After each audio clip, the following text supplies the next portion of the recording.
Hi everybody, I'm Missi Matthews, joined by Mike Prisuta, and 3 more OTAs are in the books for the Steelers here at the UPMC Rooney Sports Complex. So we're going to keep talking a little offense because I think there's some intriguing storylines and things to pick up. 1 or 2. Yeah, just a few, but let's start with the offensive line. We had a chance to hear from Isaac Seumalo this week, somebody who is really a veteran leader of that unit, and also when he speaks, not only does his teammates and coaches listen, but us, the media, listen as well.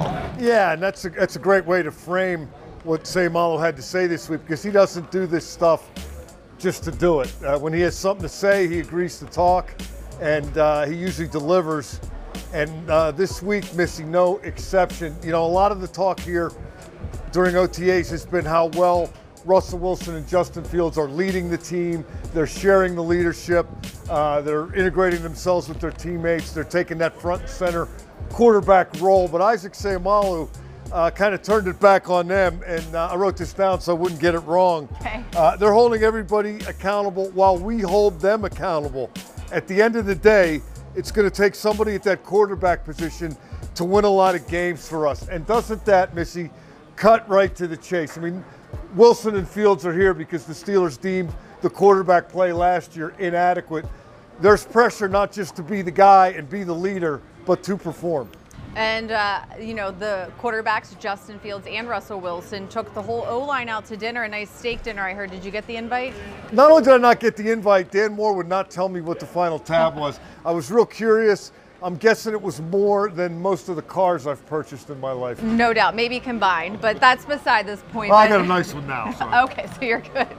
But speaking of Dan Moore, he is somebody who last year when Broderick Jones was drafted and a lot of people assumed could potentially take over his spot, took him under his wing, helped show him the way, and now we're seeing, you know, maybe a little bit return to the next rookie class coming from Broderick Jones, and that's good to see as well, just the interest that is in that offensive line and them having to become a unit with so many moving parts and things changing. And the continued maturation of Jones, and Missi, let's not kid ourselves, he showed up last year. I was blown away by the press conference he did after he was selected on the first round. He came in here, went into the media room, and had a lot to say, said it very well. He is mature beyond his years, and already in his second season, he's putting more of a leadership role on his plate. There are 3 rookie offensive linemen this year. He's doing everything he can to shepherd them along. And I think one of the reasons why so many people are getting involved with that process, Missi, is these guys have all given a real good first account of themselves. I guess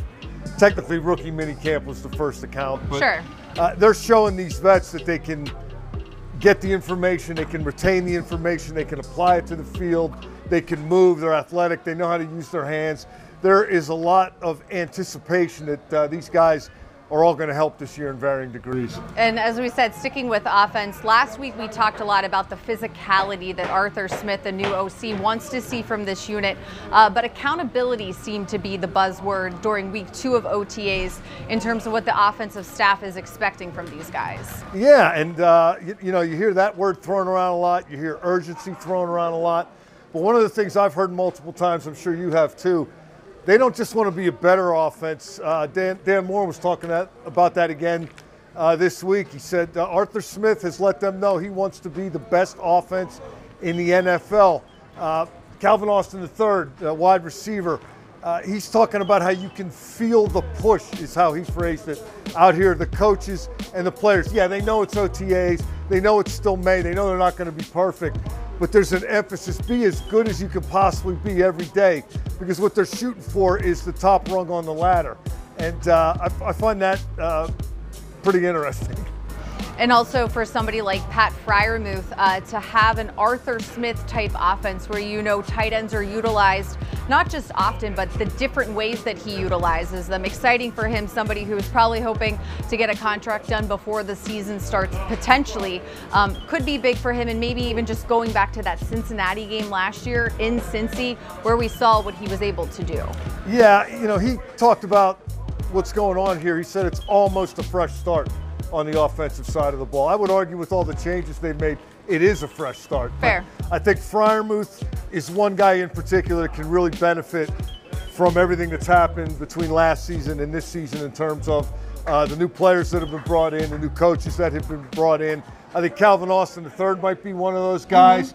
I'm really curious to see how many passes the running backs catch. They did a pretty good job, Jalen Warren in particular, last year at that.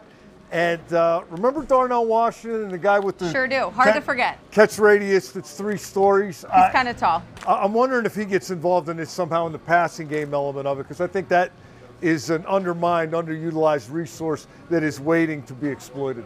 All right, a lot to look forward to and watch. Next week will be the final 4 OTAs before mandatory minicamp.